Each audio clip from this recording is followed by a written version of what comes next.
Hi, my name is Paul Sargent, and I'm here once again to try and walk you through the AP European History redesign. Today we're going to talk about the historical thinking skills part of the new curriculum.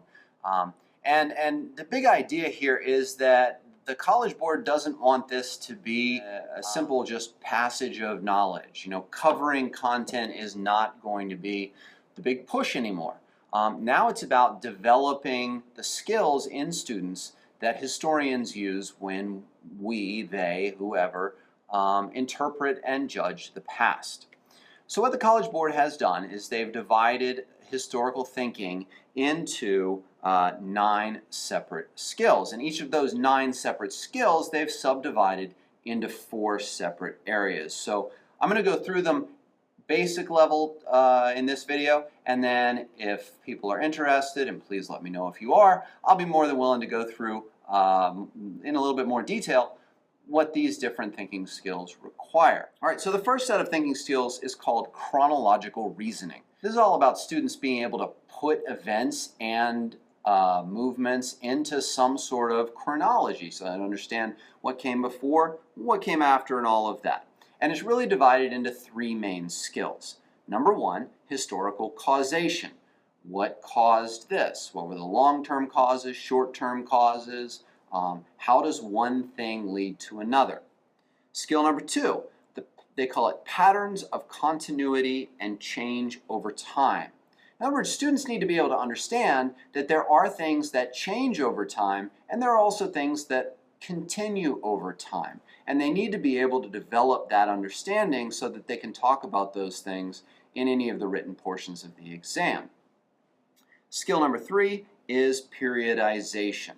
The ability to break history into decipherable periods and then be able to, sort of fit their response into something into one of those historical periods. So those are the chronological reasoning skills. Second set of skills is called comparison and contextualization. And surprisingly enough, it's divided into 2 things. The first is comparison. Are students able to compare 2 things? Intrinsically, you're going to have to contrast as well, although my understanding is they're not going to be using that language. They're just going to say compare. But we should be teaching our students to be doing both here. Look at 2 different things. What are the similarities? What are the differences? And then contextualization is being able to put an event, a person, a movement inside of a historical context and being able to explain why it's part of that historical context and how an understanding of that context leads to a greater understanding of the event or the person or whatever it may be. Those 5 skills are what the College Board calls habits of mind. This is how historians think.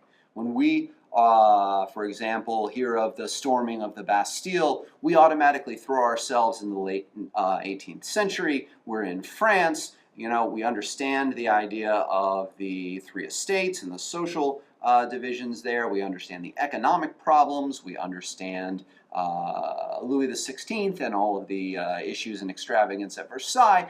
We can put all of this stuff into context. And this is what makes being an historian great, is that we sit here and we argue about things like the causes, what actually caused this. We argue about patterns. Is this a continuation of Enlightenment thought moving through the American Revolution?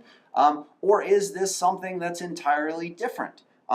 We try to periodize it and put it within that French Revolution as sort of the beginning of the whole thing. We compare it. We can compare it to other revolutions. We can compare it to the Ancien Regime. And we contextualize it and see it as part of sort of a larger thing. What else is going on around the world? The final 2 main categories are how historians go about making an argument about what they know. And so the category 3, I guess it is crafting historical arguments from historical evidence. And it's broken up into 2 main skills. Number 1 is historical argumentation, the ability to make an historical argument based on the evidence that you have. And then the next one is the appropriate use of relevant historical evidence, which is old DBQ style skills. Being able to look at evidence and understand its relevance, its validity, and also then being able to use it to make an argument. And these things are going to be tested throughout the exam.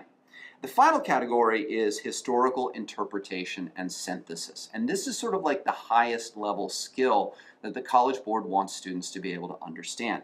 It's divided into two things, surprisingly enough: interpretation and synthesis. And so interpretation is very simply students being able to to interpret information and to come up with their own conclusions about those things, and to understand that there are going to be different interpretations of movements or people or anything, really. I mean, I'm preaching to the choir here. You guys know there's different interpretations of all this stuff. And then finally, synthesis. Being able to put the event or the series of events or whatever into sort of like a big picture. You know, how does this all pull together? What is the big conclusion we can draw based on this? This could be bringing in information from other time periods outside of the question. It could be an understanding of how it affects the world today. It's synthesizing everything all together. The big idea behind these 9 historical thinking skills is that we want students not just to regurgitate facts anymore, but we want our students to be able to create arguments, be able to analyze things, be able to work with things.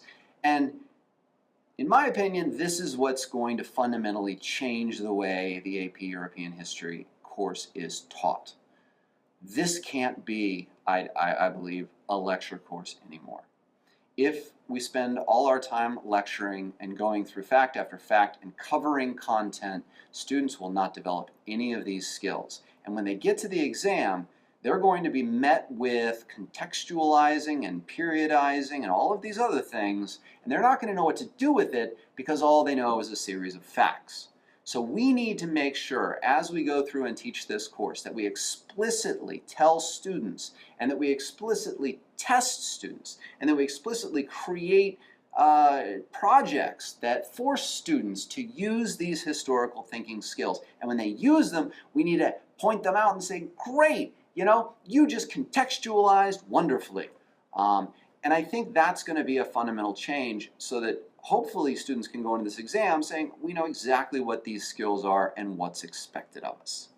So those are the historical thinking skills that we have to teach throughout the year. If any of these videos are helping you, if you feel like you have questions or anything, please feel free to reply in the comments. Please subscribe so that you know when I upload a new video. And understand that all of this is my interpretation.